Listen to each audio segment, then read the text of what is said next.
I found the envelope wedged between my storm door and the main door when I got home from work on a Tuesday evening in March. A thick manila packet with "Urgent" stamped across it in red ink that immediately made my stomach drop.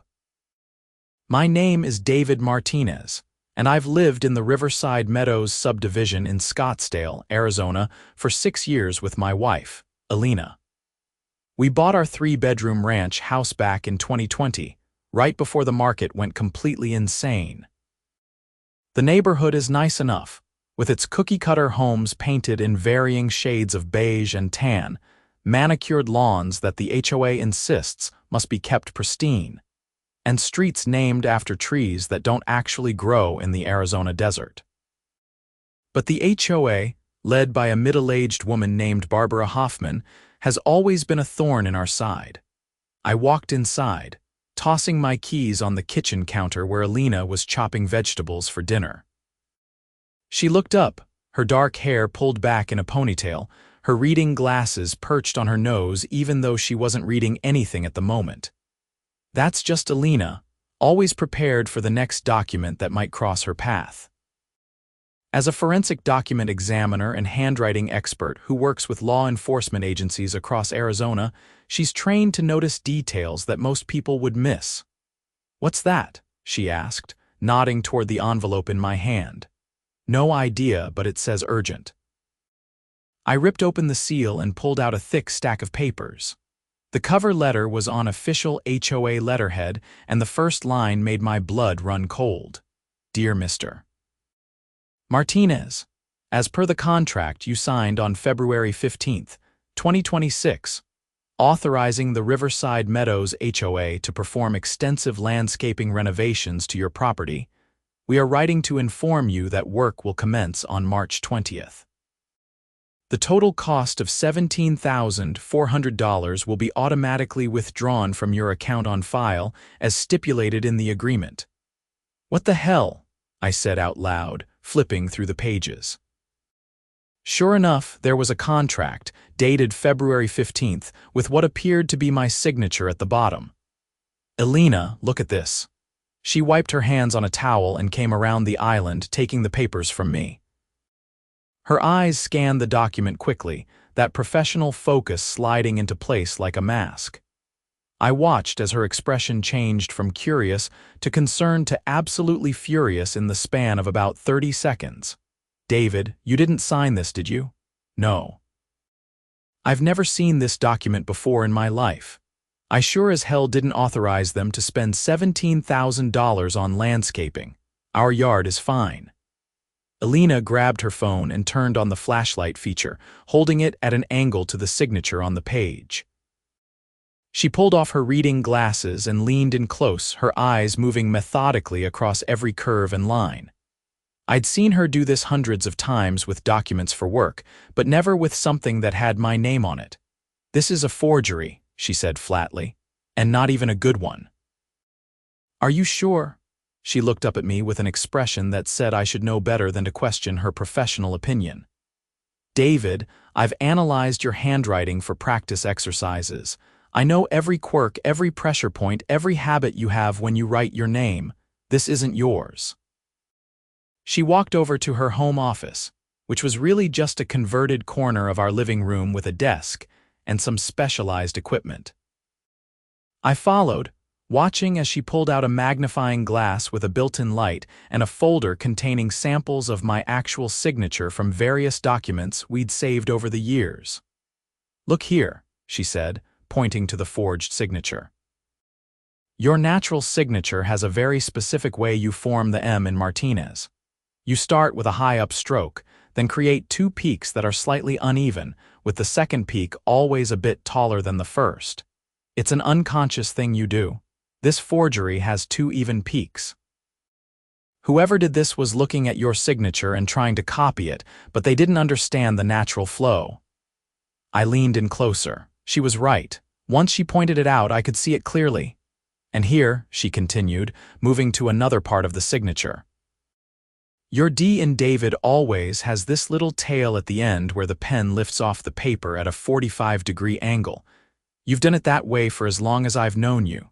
This one ends abruptly, almost straight up. and the pressure is all wrong. You have a heavy hand when you write, probably from years of filling out forms in construction management. This signature has inconsistent pressure throughout, lighter in some places, heavier in others, like someone was being very careful and deliberate rather than just naturally signing their name. So what do we do? Elena's jaw tightened. We prove they forged your signature, and then we make sure Barbara Hoffman regrets ever trying to pull this. The next morning, I called in sick to work. I wasn't actually sick, but there was no way I could focus on managing construction projects when my own home was under attack from my HOA. Elena had already started building what she called the evidence file. She'd scanned the forged document at high resolution, taken multiple photographs under different lighting conditions, and pulled out every document we had in the house with my real signature on it. At 9 in the morning, we walked into the Riverside Meadows HOA office, which was located in a small building near the neighborhood entrance. Barbara Hoffman sat behind the reception desk, her blonde hair styled in that specific way that somehow all HOA presidents seem to favor, that poofy, teased look that hasn't been in style since the 80s. She wore a pink blazer over a white blouse, and her makeup was applied with the heavy hand of someone who thought more was always better. "David, Elena," she said with a smile that didn't reach her eyes. "What brings you in today?" I slapped the contract down on her desk. "This brings us in, Barbara. This contract that I supposedly signed authorizing $17,000 in landscaping work that I never agreed to." Barbara's smile faltered just slightly, but she recovered quickly. "I don't understand. We have your signature right here. The board approved the work based on your authorization." "That's not my signature," I said firmly. "Well, it certainly looks like your signature to me," Barbara said, picking up the document and examining it with exaggerated care. "In fact, I watched our treasurer, Tom Rodriguez, get your signature myself when you came to the February meeting." "I wasn't at the February meeting," I said. "I was in Flagstaff that entire week for a project. I have hotel receipts, GPS data from my phone, everything." Barbara's expression turned cold. "Are you calling me a liar, David?" Elena stepped forward, her voice calm and professional. "I'm a forensic document examiner, Barbara. I work with the Phoenix Police Department, the Maricopa County Sheriff's Office, and the FBI field office here in Arizona. I've testified in over 50 court cases as an expert witness on handwriting analysis and document fraud, and I can tell you without any doubt that the signature on this document is a forgery." I watched the color drain from Barbara's face, but she held her ground. "That's quite an accusation." "It's not an accusation," Elena said. "It's a fact, and I've already documented every flaw in the forgery. The pressure patterns are wrong, the letter formations don't match my husband's natural writing habits, and the flow is inconsistent with someone signing their own name. This was someone looking at a sample signature and trying to copy it." Barbara set the document down and folded her hands on her desk. "Even if that were true, which I'm not saying it is, the board voted on this measure in good faith. We believed we had proper authorization." "Then you need to unvote on it," I said, "because I'm not paying $17,000 for work I never approved. The contracts with the landscaping company have already been signed," Barbara said. "If we cancel now, there will be penalties." "That sounds like a problem the HOA board needs to deal with," Elena said. "Not us. But let me be clear. If you attempt to withdraw any money from my husband's account, if you attempt to place a lien on our property, or if you take any action based on this forged document, I will immediately file a police report for forgery and fraud. Both are felonies in Arizona. Forgery of a signature with the intent to defraud someone of over $17,000 would fall under grand theft, which carries a sentence of up to 12 years in prison." Barbara's face had gone from pale to red. "You're threatening me." "I'm informing you of the consequences of committing a crime," Elena said calmly. "What you do with that information is up to you." We left the office with Barbara sputtering behind us about consulting with the board's attorney. As we walked back to our house, my hands were shaking from the adrenaline. "Do you think she'll back down?" I asked. Elena shook her head.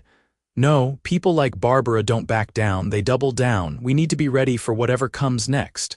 She was right. 2 days later, on Friday afternoon, I received an email from the HOA's attorney, a man named Richard Sterling from a law firm in Phoenix. The email was polite but firm, stating that the HOA had proper authorization for the landscaping work, that all procedures had been followed correctly, and that we were in breach of our contractual obligations. The email concluded by saying that if we didn't pay the $17,000 within 10 business days, the HOA would place a lien on our property and begin foreclosure proceedings. I forwarded the email to Elena, who was at work. She called me back within 5 minutes. "They're bluffing," she said. "Or they're hoping we don't have the resources to fight back. Did you look up this Richard Sterling?" "Not yet." "Do it. I want to know who we're dealing with." I spent the next hour researching Richard Sterling online. He was a real attorney, licensed to practice in Arizona, but his reviews were mixed at best. Several former clients complained about lack of communication, missed deadlines, and overpromising results. His firm was small, just him and maybe 1 or 2 associates, which suggested the HOA wasn't working with some big, powerful legal team. When Elena got home that evening, we sat down at the kitchen table and drafted a response. Well, Elena drafted it while I watched and made suggestions. She had experience writing reports for legal cases, so she knew exactly how to phrase things to make our position clear without being overly emotional or aggressive. The letter we sent back to Richard Sterling outlined 3 key points. First, that I had never signed the contract in question. Second, that Elena, as a forensic document examiner with extensive credentials, had analyzed the signature and determined it to be a forgery. Third, that we were prepared to file criminal charges if the HOA continued to pursue collection based on a fraudulent document. Elena attached a summary of her analysis, complete with side-by-side photographs of my real signature versus the forged one, highlighting all the differences she'd identified. She also included a copy of her CV, which ran to 6 pages of education, training, certifications, casework, and expert testimony. "That should get his attention," she said as we dropped the letter in the mail with certified delivery confirmation. It did. Richard Sterling called 2 days later on Sunday evening. I put him on speakerphone so Elena could hear. "Mr. Martinez, I received your letter and the materials from your wife," he said. His voice was smooth, practiced, the voice of someone who spent their days negotiating and persuading. "I have to say, this puts us in a difficult position." "How so?" I asked. "Well, the HOA board maintains that they obtained your signature in good faith. If there has been some kind of error or miscommunication, I'm sure we can work this out without involving the authorities." "There wasn't an error or miscommunication," Elena said, jumping in. "Someone forged my husband's signature. That's a crime, Mrs. Martinez. I understand you have expertise in this area, but without a proper forensic examination conducted through official channels, it's difficult for my client to simply take your word for it." "Then let's do exactly that," Elena said. "Let's have an independent examiner chosen by the court analyze the document. I'm confident they'll reach the same conclusion I did." There was a pause on the other end of the line. "That seems extreme." "What seems extreme is trying to steal $17,000 from us based on a forged signature," I said. "Here's what's going to happen, Mr. Sterling. The HOA is going to cancel this contract, eat whatever penalties they owe the landscaping company, and leave us alone. Or we're going to the police tomorrow morning and filing a report for forgery, fraud, and attempted grand theft. Your choice." Another long pause. "Let me consult with my client and get back to you." He hung up. "Do you think they'll drop it?" I asked Elena. "I don't know," she admitted. "Barbara strikes me as someone who's used to getting her way. but Richard Sterling knows we're serious, and he knows we have the evidence to back it up. If he's any kind of competent attorney, he'll advise them to cut their losses. Monday came and went with no word. Tuesday, nothing. By Wednesday, I was starting to think maybe we'd won, that Barbara and the HOA board had realized they couldn't win this fight and had backed down. Then Thursday morning, a landscaping crew showed up at our house. I was drinking coffee in the kitchen when I heard the rumble of heavy equipment outside. I looked out the window and saw 2 trucks parked in front of our house, along with a small excavator being unloaded from a trailer. 4 men in work clothes and hard hats were walking around our front yard, measuring and marking spots with spray paint. I ran outside in my pajama pants and t-shirt. "Hey, what are you doing?" One of the men, an older guy with a sun-weathered face and a white beard, walked over. "You David Martinez?" "Yeah. We're here to do the landscaping work. Should take about 3 days, maybe 4. I didn't authorize any landscaping work. The man pulled a folded paper from his back pocket and handed it to me. It was a work order from a company called Desert Dream Landscaping, with our address and a description of the work to be done. Remove existing vegetation, install new drought-resistant plants, add decorative rock borders, install a new irrigation system. At the bottom was an estimated cost of $17,400. "There's been a mistake," I said, trying to stay calm. "The HOA told you to do this work, but they don't have authorization. I never agreed to this." The man scratched his beard. "Look, buddy, I just work here. The company got a contract from your HOA, we got paid a deposit, and we're here to do the job. If you've got a problem with it, you need to take it up with them." "I'm taking it up with you," I said. "This is my property, and I'm telling you that you don't have permission to work on it. If you start digging up my yard, I'll call the police." The man sighed, clearly not wanting to deal with this drama. "Hold on." He pulled out his phone and walked away, speaking in low tones to someone. After a few minutes, he came back. "My boss says we're supposed to do the work regardless. We've got a signed contract. From the HOA, not from me." "That's between you and the HOA, man. We're just the contractors." I pulled out my own phone. "Then I'm calling the police right now." "Do what you've got to do," the man said with a shrug, "but we're starting work." I dialed 911, feeling ridiculous even as I did it. What was I going to report? That someone was trying to improve my landscaping against my will? But the dispatcher took my information and said an officer would be by shortly. Officer Maria Gonzalez arrived about 20 minutes later in a patrol car from the Scottsdale Police Department. By that time, the landscaping crew had already started pulling up some of the existing shrubs in our front yard. I'd been standing there watching them, yelling that they didn't have permission, while they ignored me and kept working. Officer Gonzalez was in her early 30s, with sharp eyes that took in the whole scene quickly. I explained the situation as calmly as I could.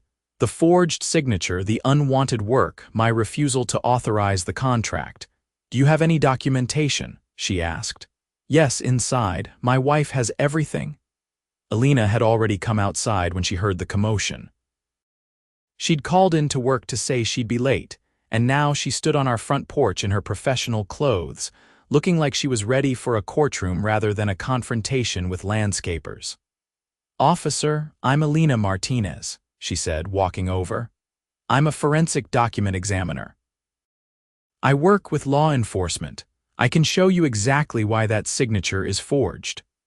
Officer Gonzalez followed us inside, and Elena spread out all her evidence on the kitchen table. She walked the officer through everything: the comparison signatures, the pressure analysis, the letter formation differences, the inconsistent flow. Officer Gonzalez listened carefully, asking questions that showed she was actually paying attention and understood the significance of what Elena was showing her. "This is pretty compelling evidence," Officer Gonzalez said finally. "But what you're describing is a civil matter between you and the HOA unless you want to file a formal complaint for forgery." "We do," Elena said. "We want to file that complaint right now." "Okay, Officer Gonzalez said. But you understand that once you file, this becomes a criminal investigation.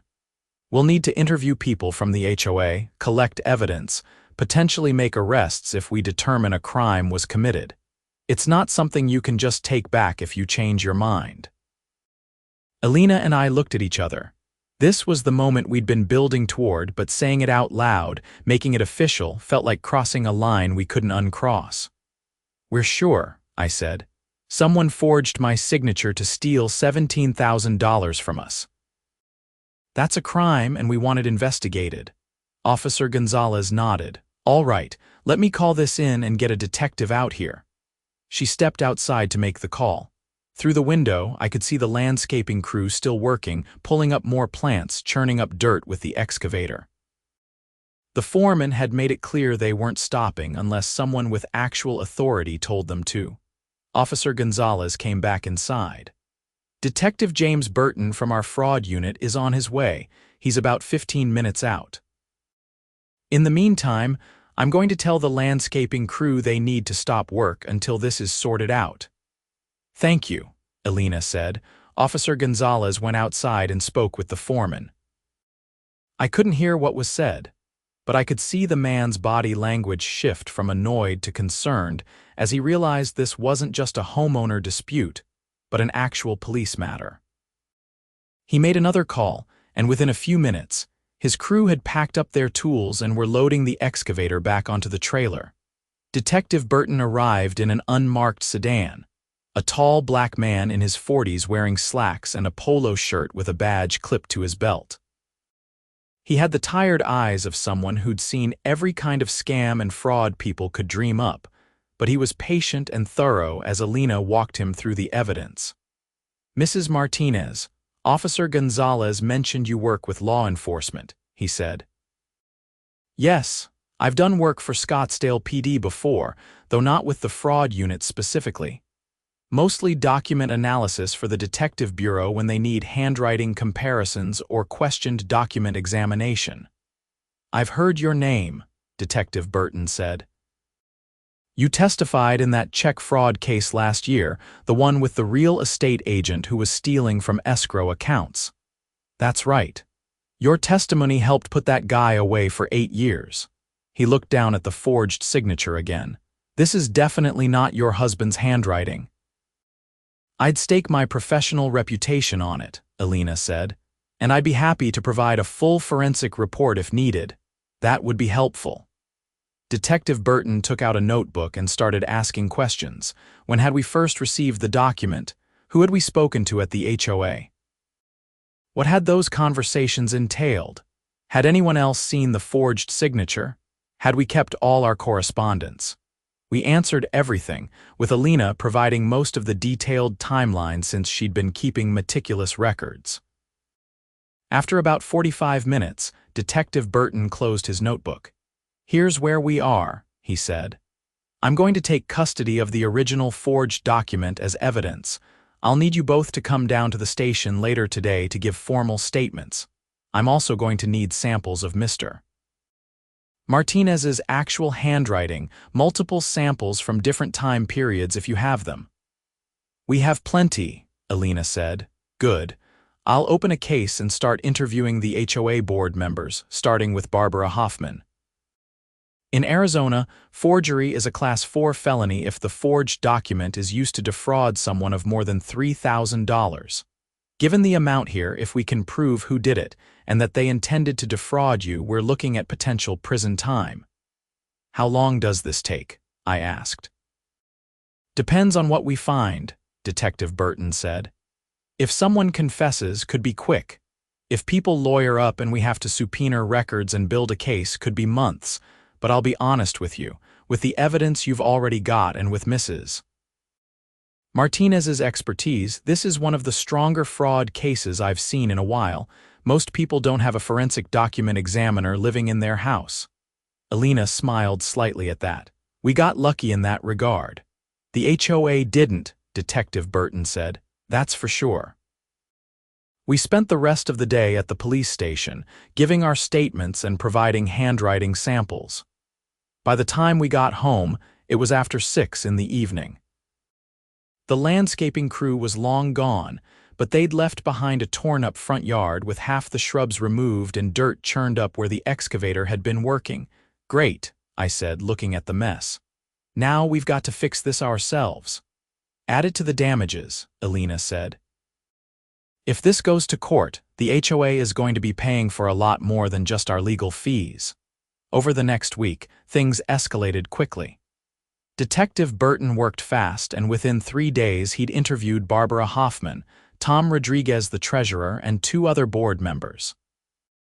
Elena and I weren't privy to what was said in those interviews, but Detective Burton called to give us updates every few days.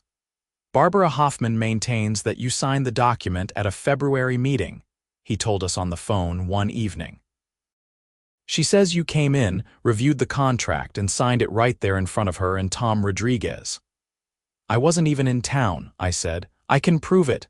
"I know. I've seen your receipts and your GPS data. You were definitely in Flagstaff." So either Barbara is mistaken, which seems unlikely given how specific her story is, or she's lying. "What about Tom Rodriguez?" Elena asked. "What did he say?" "That's where it gets interesting," Detective Burton said. "Tom is nervous, very nervous. He initially backed up Barbara's story, said he saw you sign the document. But when I pressed him on details, things started falling apart. He couldn't remember what you were wearing, couldn't remember what time of day it was, couldn't remember if anyone else was present. And when I pointed out that you were in Flagstaff, he suddenly got very quiet and said maybe he was thinking of a different meeting." "So he's changing his story," I said. "Sounds like it." "I'm going to bring him in for another interview, this time with a recorder and with full advisement of his rights. If Tom forged the signature on Barbara's orders, we're looking at conspiracy to commit fraud. They're both going down." "And if Barbara forged it herself?" Elena asked. "Same result, but harder to prove. Tom is the weak link here. If he flips, this case is closed." 2 days later, Detective Burton called again. Tom Rodriguez lawyered up, won't say another word without his attorney present. "Is that bad for us?" I asked. "Not necessarily. It tells me he knows he's in trouble. His attorney, by the way, is not Richard Sterling. He hired his own guy, someone who does criminal defense. That's a smart move on his part, but it also suggests he and Barbara aren't working together anymore. There's a crack forming." "What's the next step?" "I've subpoenaed all the HOA's records related to this contract. Meeting minutes, emails, financial documents, everything. I'm also having the forensic lab here do their own analysis of the signature, independent of what Elena found. Not because I doubt her conclusions, but because we need everything documented through official channels for court."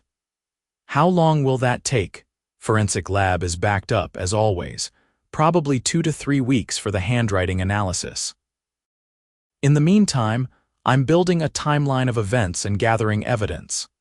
Sit tight and don't engage with anyone from the HOA. If they contact you, refer them to me." Sitting tight was harder than it sounded. The HOA sent us 2 more letters demanding payment, both of which we forwarded directly to Detective Burton. Richard Sterling sent another email threatening a lien on our property, which we also forwarded. Elena responded to that one personally, informing Sterling that his client was under active criminal investigation for forgery and fraud, and that any further collection attempts would be considered evidence of ongoing criminal activity. That got his attention. Sterling called the next day and spoke to Elena in his smoothest lawyer voice, saying there must be some misunderstanding, that he'd advised his client to hold off on any collection activity until the matter was resolved, and that he hoped we could all work together to find a reasonable solution. "The reasonable solution is for your client to admit they committed a crime and face the consequences," Elena told him. "We're not interested in negotiating." 3 weeks after Detective Burton opened the case, he called with news. The forensic lab completed their analysis. They reached the same conclusions your wife did. The signature is definitely a forgery. The analyst found at least 8 distinct differences between the question's signature and Mr. Martinez's known handwriting samples. They also did a chemical analysis of the ink and found something interesting. "What?" Elena asked. We had him on speakerphone again, both of us leaning toward the phone like it might share its secrets faster that way. The ink used on the forged signature is from a different pen than the ink used on the rest of the document. The document itself was printed on a standard office printer, which we traced back to the HOA office based on specific printer artifacts that are unique to that machine. But the signature was added later, using a blue ballpoint pen that has a slightly different chemical composition than the pen used for other handwritten notes on the same document. So someone printed the contract, then added the signature afterward, I said. Exactly. And here's the kicker, we found a practice sheet. A what? Elena asked. A practice sheet. When we executed the search warrant on the HOA office, we seized a bunch of documents. One of them, found in Barbara Hoffman's desk drawer, was a piece of paper with multiple attempts at writing your husband's name. Someone was practicing the signature before forging it on the actual contract. I felt my heart rate spike. Are you serious? Completely. The practice sheet has about 15 or 20 attempts, and you can see them getting progressively better as they go down the page. It's textbook evidence of premeditation. This wasn't a spur-of-the-moment thing. Someone sat down, looked at a sample of Mr. Martinez's signature and practiced until they thought they could pull it off. Was it Barbara's handwriting on the practice sheet? Elena asked. That's what I need your wife to analyze, Detective Burton said. We need to compare the practice sheet to known samples of Barbara Hoffman's handwriting. If we can prove she's the one who did the practice attempts, we've got her dead to rights. Elena's eyes lit up. This was exactly the kind of challenge she lived for. Send me the scans, and I'll have a preliminary analysis done by tomorrow. I'll need the originals for a complete examination, but I can give you a solid indication from high-resolution scans. I'll have them to you within the hour. True to his word, Detective Burton emailed the scans shortly after we hung up. Elena immediately set up her workspace, pulling out her equipment and spreading the images across her computer monitors.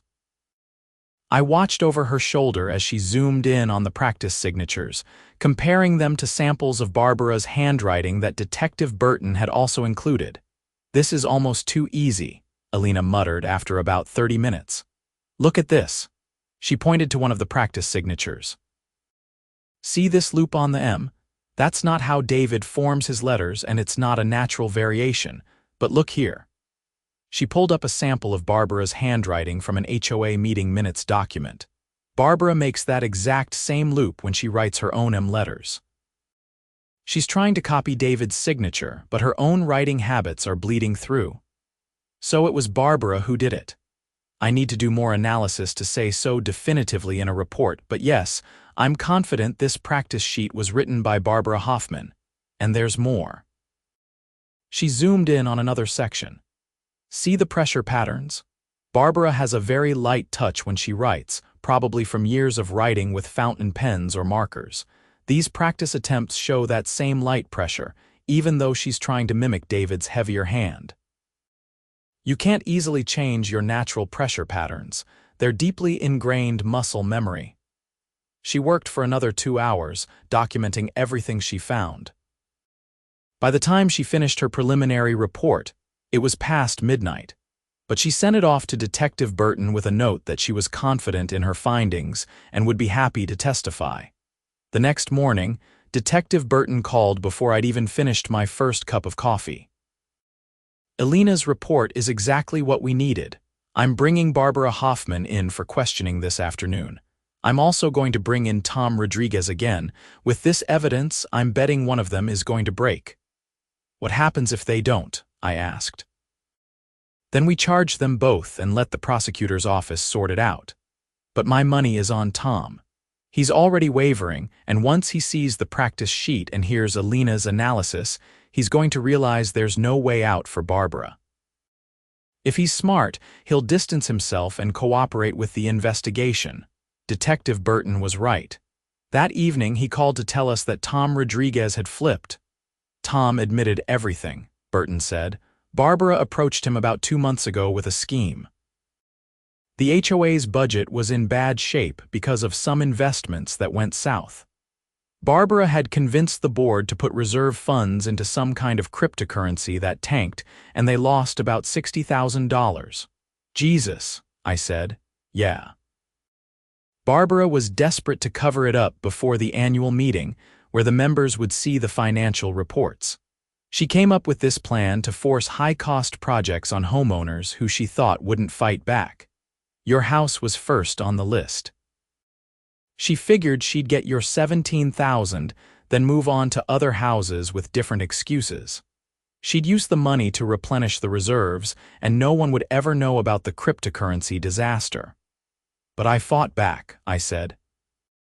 You fought back, and you happened to be married to someone who could prove the forgery. Barbara picked exactly the wrong target. According to Tom, Barbara is the one who forged your signature. She practiced it multiple times, then signed the contract herself. Tom knew about it, helped with the scheme by backing up her story, but he claims he told her it was a bad idea from the start. So Tom gets a lighter sentence for cooperating? Elena asked. That'll be up to the prosecutor, but probably yes. He'll plead to a lesser charge, conspiracy or accessory after the fact, and testify against Barbara. Barbara, on the other hand, is looking at multiple felony charges: forgery, fraud, theft by deception, possibly embezzlement for the cryptocurrency thing. We're talking significant prison time. Good, I said, and I meant it. What Barbara had tried to do to us wasn't just wrong, it was a calculated, premeditated crime. She'd looked at our home, our lives, and seen nothing but an opportunity to steal from us. I arrested Barbara about an hour ago, Detective Burton continued. She's being booked right now. She'll be arraigned tomorrow morning. I expect she'll post bail, but she's not getting out of this. The evidence is overwhelming. Thank you, Elena said, for taking this seriously and working so hard on it. Thank you for making my job easy, Burton replied. With your analysis and the practice sheet, this case is gift-trapped. I've been doing this for 15 years, and I've never had such clear-cut evidence of forgery. The arraignment the next morning was a brief affair.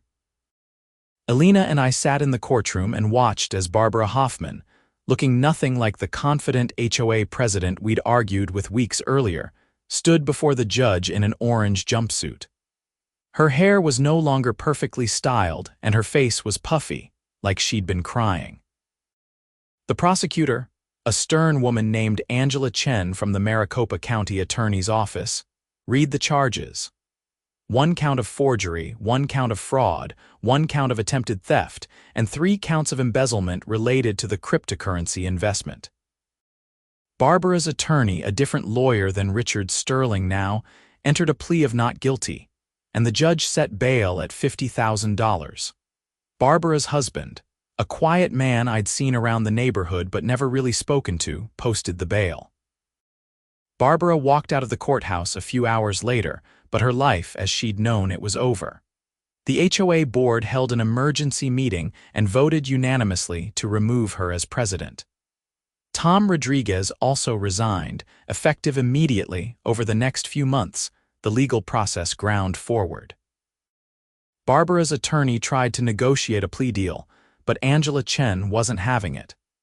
The evidence was too strong, and Chen wanted to make an example of Barbara to deter other HOA board members who might think they could get away with similar schemes. The case went to trial in late June. Elena testified for 2 full days, walking the jury through her analysis of the forged signature and the practice sheet. She brought enlarged photographs, charts showing pressure patterns and letter formations, and detailed explanations of why the signature couldn't possibly have been written by me.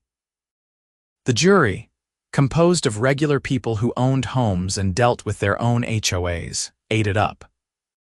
Tom Rodriguez testified against Barbara, describing in painful detail how she'd approached him with the scheme, how she'd forged the signature, and how she'd convinced him to back up her false story about seeing me sign the document. His testimony was damning, And even Barbara's attorney couldn't shake him on cross-examination. I also testified, describing the moment I found the envelope, the conversation with Barbara in the HOA office, and the shock of seeing the landscaping crew show up despite my objections. It felt good to tell the story in open court, to have a judge and jury hear exactly what Barbara had tried to do to us. The trial lasted 2 weeks. The jury deliberated for less than 4 hours before returning with a verdict, guilty on all counts. Barbara's sentencing hearing was held in August. The judge, an older man named Harold Morrison, who had a reputation for being tough on white-collar crime, listened to statements from Elena and me about how the forgery had affected our lives. I talked about the stress, the violation of trust, the hours spent dealing with police reports and lawyers instead of focusing on our jobs and our family. Elena talked about how personal it felt, knowing that someone had studied my handwriting, practiced imitating it, and then used that imitation to try to steal from us. As someone who works in this field, I see forgeries all the time, she said. But when it's your own husband's signature, when it's your own home being targeted, it becomes something different. It becomes a violation not just of property rights, but of personal security. Judge Morrison nodded thoughtfully, then turned to Barbara. Miss Hoffman, you held a position of trust in your community. You were elected by your neighbors to manage their collective interests, to maintain their properties, and to act with integrity on their behalf. Instead, you abused that trust in the worst possible way. You embezzled HOA funds, and when you needed to cover up that crime, you committed additional crimes against innocent homeowners. The level of premeditation here, the practice sheet, the calculated nature of the forgery, all of this shows a complete disregard for the law and for the people you were supposed to serve. He sentenced Barbara to 6 years in prison for the forgery and fraud charges, plus an additional 2 years for the embezzlement, to be served consecutively. 8 years total. He also ordered her to pay full restitution to the HOA for the embezzled funds, and to pay Elena and me $17,000 for the fraudulent contract, plus an additional $12,000 for the damage to our yard, legal fees, and emotional distress. Barbara broke down crying as the bailiff led her away. Her husband sat in the gallery with his head in his hands. I didn't feel particularly good about seeing another person's life destroyed, but I also didn't feel bad. Barbara had made her choices, and now she was facing the consequences. Tom Rodriguez pleaded guilty to conspiracy charges as part of his cooperation deal and received 2 years of probation, a $10,000 fine, and 500 hours of community service. He also had to resign from any HOA positions and was barred from serving on any homeowner association boards in Arizona for 10 years.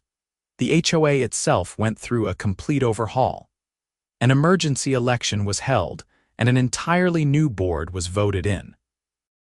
The new president, a retired accountant named Susan Lin, immediately implemented new financial controls and transparency measures to prevent anything like Barbara's scheme from happening again. She also personally apologized to Elena and me on behalf of the association, though by that point, the apology felt more like a formality than anything meaningful. The landscaping company, Desert Dream Landscaping, sued the HOA for breach of contract when the work was canceled. The HOA settled for $20,000, which was less than they would have paid if the work had been completed, but more than the deposit they'd already given. That money came out of a special assessment on all the homeowners in Riverside Meadows, which didn't make Elena and me very popular with some of our neighbors. But most people understood what had happened, and they were grateful that we'd uncovered Barbara's crimes before she could victimize more families. Several neighbors stopped by over the following months to thank us, bringing cookies or bottles of wine, and sharing their own stories of suspicious interactions with Barbara over the years. One neighbor, a woman named Patricia who lived 2 streets over, told us that Barbara had approached her about authorizing a necessary roof replacement that would have cost $35,000. Patricia had been suspicious and refused, and now she realized it had probably been another attempt at fraud. "You saved a lot of people a lot of money," Patricia told us over coffee one afternoon. "Barbara was a cancer in this neighborhood and you cut it out." Life slowly returned to normal. I went back to focusing on my construction management job. Elena continued her work as a forensic examiner, and we even hired our own landscaping company to repair the damage to our front yard and make some improvements we'd actually wanted. The yard looked better than it ever had before, with native desert plants that required minimal water and a clean, modern aesthetic that fit the Arizona environment. The story made local news, with articles in the Arizona Republic and segments on Phoenix TV stations about the HOA president who'd forged a homeowner's signature and ended up in prison. Elena gave a few interviews, using the opportunity to educate people about forgery and document fraud and how to protect themselves. The coverage was mostly positive, though some people criticized us for destroying a woman's life over a dispute.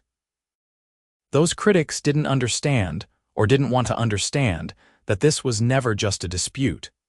It was a calculated crime, and Barbara would have continued victimizing people if we hadn't stopped her. One evening in late September, almost exactly 6 months after I'd found that envelope wedged in my door, Elena and I sat on our back patio watching the sun set over the desert. The air was finally starting to cool after the brutal Arizona summer, and the sky was painted in shades of orange and pink that made the whole ordeal feel like it had happened to different people in a different lifetime. "You think we did the right thing?" I asked. Pushing for criminal charges, testifying at trial, all of it. Elena was quiet for a moment, sipping her wine. "Yes," she said finally. "Barbara didn't just try to steal from us. She stole from the entire HOA with that cryptocurrency scheme, and she was planning to steal from other families to cover it up. If we'd just let it go, she would have kept going. How many other people would she have forged signatures for? How much money would she have taken? I know, you're right. It just feels weird being the reason someone is in prison." "We're not the reason," Elena said firmly. "Barbara is the reason. She made the choice to commit crimes. We just made sure she faced consequences for those choices." I nodded. She was right, of course. She usually was. "And honestly," Elena continued, "the fact that I happened to be a handwriting expert, that I could prove the forgery beyond any doubt, that was just luck. Good luck for us, bad luck for Barbara. But if I'd been an accountant or a teacher or anything else, we would have had a much harder time proving what she did. She probably counted on that when she picked us as targets.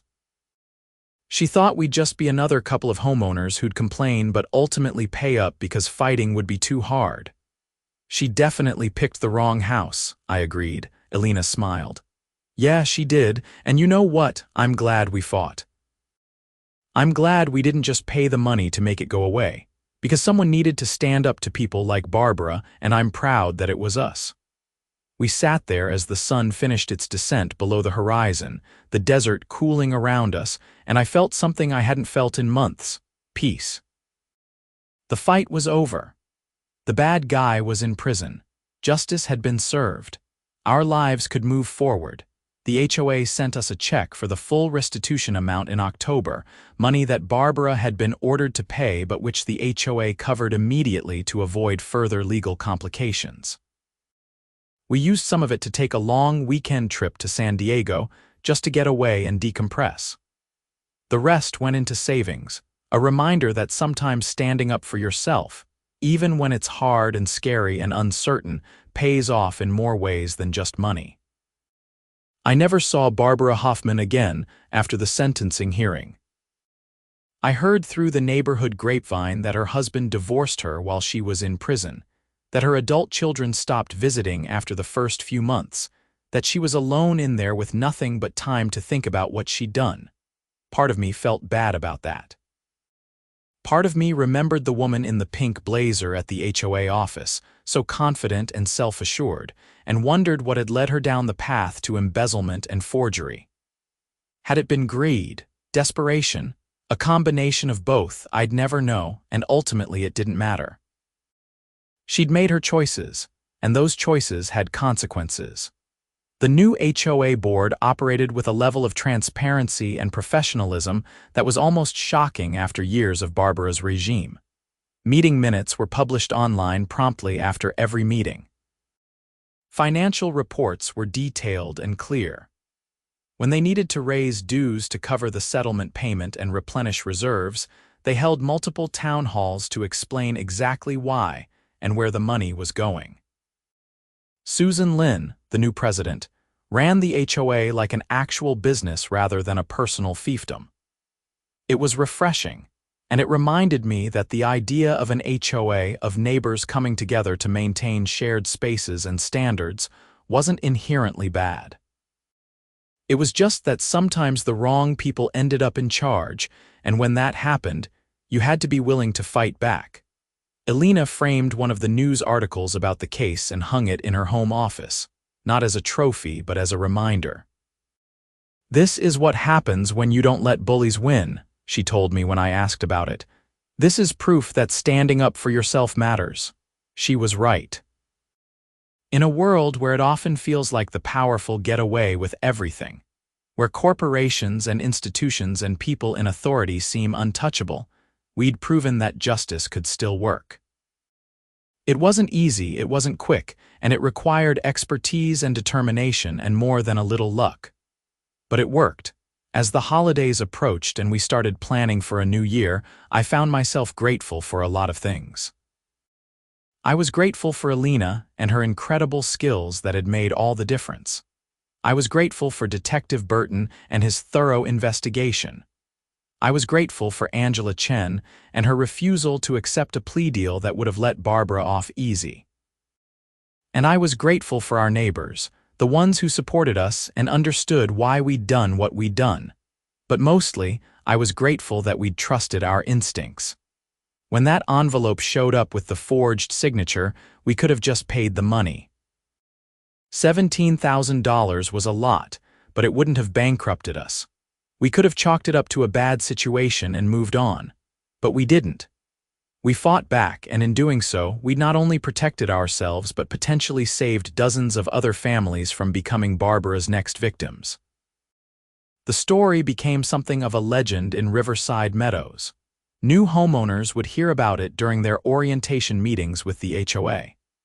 "That's the house where the forensic examiner caught the HOA president forging signatures," people would say, pointing at our place. Some might have found that notoriety uncomfortable, but Elena and I wore it as a badge of honor. One afternoon in December, a young couple who just moved in down the street knocked on our door. They introduced themselves as Marcus and Jennifer, and they wanted to hear the story directly from us. "We just joined the board," Marcus explained, "and we wanted to understand what happened so we can make sure it never happens again." We invited them in and spent 2 hours walking them through everything: the forged document, the investigation, the trial, the aftermath. They took notes, asked thoughtful questions, and thanked us profusely for our time. "This is exactly the kind of vigilance we need," Jennifer said. "People think HOAs are boring, just about lawn heights and paint colors, but there's real money involved and real potential for abuse. What Barbara did was criminal, and the fact that you caught her should be taught as a case study." Elena smiled at that. "Maybe I should write a paper about it for one of the forensic journals." "You should," Jennifer said. "People need to know that forgery isn't just something that happens with checks and contracts in business deals. It can happen right in your own neighborhood." After they left, Elena actually did start working on a paper about the case, anonymizing some details but keeping the core facts intact. She submitted it to the Journal of Forensic Document Examination, and it was accepted for publication the following spring. The paper detailed the specific techniques she'd used to identify the forgery, the role of the practice sheet in proving premeditation, and the importance of questioning documents even when they appear to come from trusted sources. "No one should ever assume a signature is real just because it looks right," she wrote in the conclusion. "Forgery is a common crime, and with basic handwriting analysis techniques, many forgeries can be identified. When in doubt, consult an expert. The cost of verification is always less than the cost of falling victim to fraud." The paper was well received in the forensic community, and Elena got invited to speak at a conference in Washington, D.C. about document fraud in HOA and property management contexts. She flew out for the weekend, and I stayed home, proud of her and proud of what we'd accomplished together. As I sat in our living room that weekend, surrounded by the life we'd built in this house, I thought about how differently things could have turned out. If Elena hadn't been a handwriting expert, if we hadn't had the resources to fight back, if we'd been too intimidated by the HOA's threats and just paid the money, Barbara would have gotten away with it. She would have moved on to the next victim and the cycle would have continued until someone else finally stopped her. But we had stopped her. We'd stood our ground, used every tool at our disposal, and seen justice served. It wasn't a perfect ending. Our yard had been damaged, we'd spent months dealing with stress and legal proceedings, and Barbara's family had been torn apart. But it was a fair ending. The guilty were punished, the innocent were vindicated, and the community was safer for it. Looking back, the moment I found that envelope in my door felt like a lifetime ago. So much had happened, so many twists and turns, so many moments of uncertainty and fear. But through it all, Elena and I had stuck together, fought together, and won together. And if there was one lesson I'd take away from the whole experience, it was this. When someone tries to wrong you, when they think they can get away with it because you won't fight back or won't know how, prove them wrong. Stand up, speak out, and don't let bullies win. Because sometimes, just sometimes, you'll catch them in every flaw and justice will prevail. Barbara Hoffman would spend the next 8 years in prison thinking about that lesson. And every HOA president in Arizona who heard about the case would think twice before trying something similar. That was worth fighting for. That was worth all the time, effort, and stress we'd invested. As Elena said when she got back from the conference, exhausted but energized by the reception her presentation had received, we didn't just win our case. We changed how people think about HOA fraud. We made a difference, and we had. The forged signature that was supposed to be our downfall had become our rallying cry, the evidence that brought down a criminal, and a cautionary tale for anyone who thought they could get away with fraud. Elena's expertise had been the key, but it was our partnership, our determination, and our refusal to be victims that had really carried us through.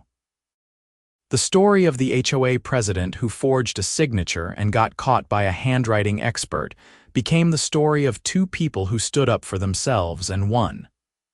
And in the end, that was the story that mattered most.